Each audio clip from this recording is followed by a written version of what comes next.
Oi, tudo bem? Meu nome é Jefferson e se tu caiu aqui nesse vídeo é porque tu ficou um pouco curioso. Por que o reajuste salarial não é um aumento? E o que a inflação tem a ver com tudo isso? Então, se tu quer saber um pouquinho mais sobre esse assunto, fica comigo depois da vinheta.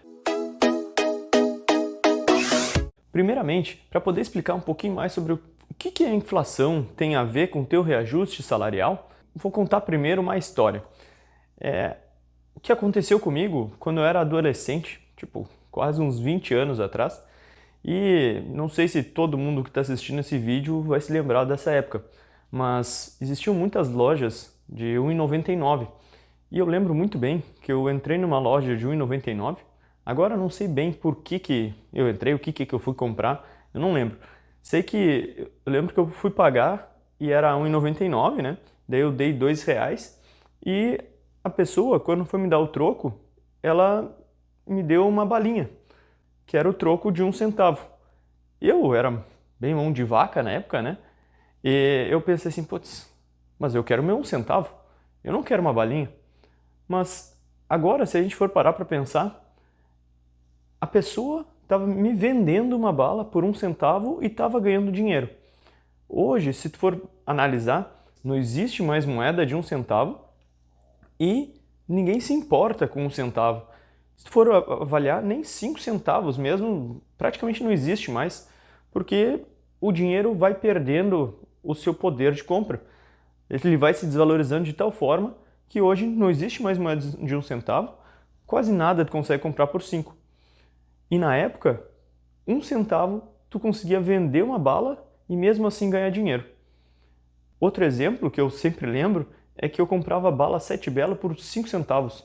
E hoje, não sei, talvez seja 15, 20 centavos uma bala 7 Belo. Um outro ponto muito importante para a gente avaliar é o seguinte: o quanto que subiu o preço do arroz nesses últimos tempos, ou mesmo a carne e a gasolina então.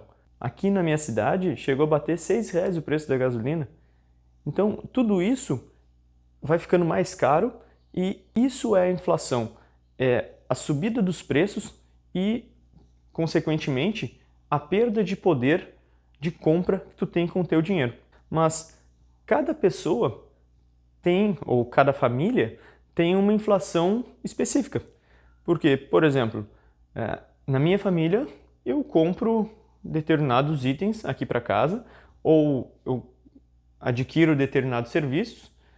Por exemplo, eu assino Netflix, mas eu não tenho TV a cabo. Tenho internet, eu tenho um telefone, mas agora eu não tenho viajado muito de avião, não tenho ido para festas, mas e as pessoas, outras pessoas, será que compram mais? Será que grande parte do orçamento delas está voltado para alimentação? Qual tipo de alimentação? Compram mais arroz, compram mais massa, ou compram mais feijão, ou daqui a pouco tem pessoas que gastam mais com plano de saúde, ou tem gente que nem tem plano de saúde. A subida de preço de cada família vai ser diferente de outra família. Então é muito difícil tu fazer uma inflação generalizada para todo mundo. E o que o governo faz para poder ter uma noção de como está a inflação no Brasil? Então existem diversos índices que a gente utiliza para saber como é que está a inflação no país. Os mais famosos são o IGPM e o IPCA, mas também se usa bastante o INPC. O que é o IPCA, por exemplo?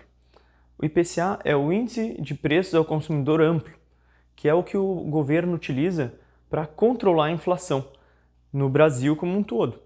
Então, se a inflação começa a subir muito, eles tendem a subir a Selic, que é a taxa básica de juros no país, para poder controlar essa inflação. E se a inflação ficar muito baixa, eles tendem a baixar a Selic para poder subir um pouco mais e aquecer novamente a economia.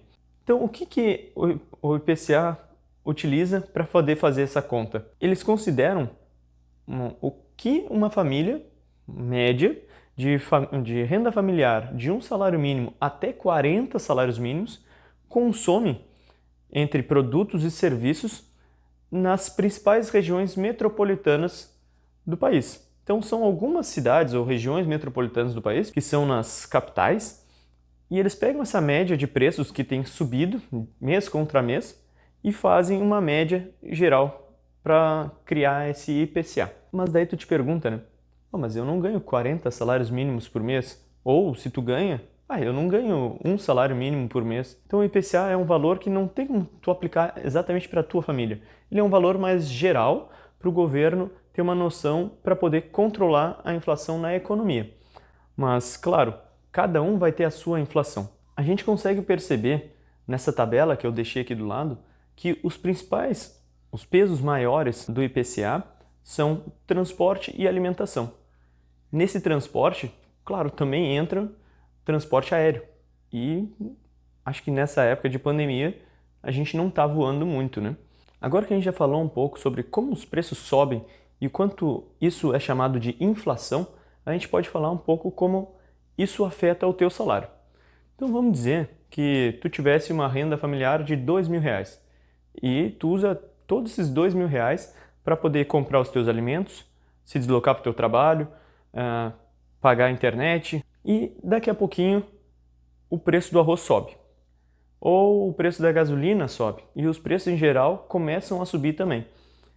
Só que tu já gastava os teus R$ 2.000. O que tu vai fazer agora? Ou tu começa a te endividar para poder comprar coisas que tu já vinha comprando antes, ou tu começa a baixar o teu nível de vida. Tu começa a economizar cortando alguma coisa aqui e uma coisinha ali. Daqui a pouco na carne tu comprava carne e em vez de comprar carne tu começa a comprar frango. Ou em vez de comprar um frango, daqui a pouco tu vai pro ovo. A gente acaba baixando nosso nível de vida para poder adequar os nossos custos com quanto a gente tem ganhado. Isso afeta a tua renda familiar, né? A gente acaba não percebendo, mas daí o que acontece? Todo ano existe um reajuste anual dos salários. Esse reajuste ele é atrelado ao INPC, que é o Índice Nacional de Preço ao Consumidor. O que esse INPC é diferente do IPCA, por exemplo? Ele é feito com o consumo de famílias de 1 até 5 salários mínimos. Então ele já consegue ser algo mais específico. E através dele a gente consegue fazer o reajuste salarial da grande maioria. O que acontece? Esse ano, nesses últimos 12 meses, o INPC já está um pouquinho acima dos 6%. O IPCA está um pouco acima de 5%. Então o reajuste salarial, que não sei quando que é reajustado o teu, não sei quando tu está vendo esse vídeo, mas às vezes acontece em maio. Então o que vai acontecer? Lá em maio, o reajuste salarial, não sei quanto que vai estar o INPC nessa época, provavelmente o reajuste na tua empresa, do teu salário, vai ser próximo desse INPC. E esse INPC é no Brasil como um todo. Então também depende. Será que os custos na tua cidade são os mesmos do Brasil como um todo? Ou subiram mais, subiram menos? Será que a tua inflação é maior ou menor do que o INPC? Esse INPC, esse reajuste anual, ele é só para tu subir um pouco o teu poder de compra de novo. É para reajustar o poder de compra que tu vem perdendo no último ano. Porque os preços, eles não sobem somente no momento que tu está tendo o teu reajuste. Ele vai subindo mês contra mês, e tu vai perdendo o poder de compra. Então, por isso que é sempre muito importante tu poder ter um dinheiro guardado. Tu separar um dinheiro todos os meses para poder investir e te proteger dessa inflação. Porque tu não sabe se daqui a pouco tu está gastando todo o teu valor e os preços começam a subir e tu vai simplesmente ter que cortar coisas que tu está gastando porque tu não consegue mais comprar com o mesmo dinheiro que tu recebe.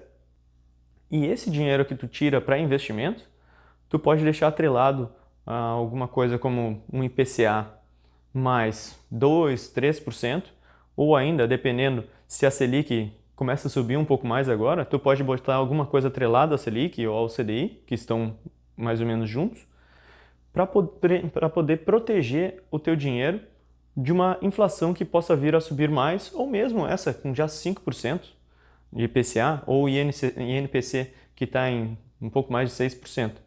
Então, com esses investimentos, tu deixa o teu dinheiro protegido num investimento, rendendo acima da inflação, te dando juros reais. E por que isso é tão importante? Porque hoje, grande parte das pessoas ou investem na poupança, que vai te dar 1,9% ao ano de rentabilidade contra uma inflação de 5, 6%, ou seja, tu está perdendo dinheiro, ou ainda guardam num cofrinho ou deixam em casa, que não vai estar rendendo nada. Então, simplesmente é o dinheiro. Se eu tivesse guardado R$ 100 lá em 1995, deixado no meu cofrinho, e hoje vou usar esses mesmos R$ 100, vou conseguir comprar muito menos coisas do que na época. Ou seja, eu perdi muito poder de compra por ter deixado meu dinheiro parado.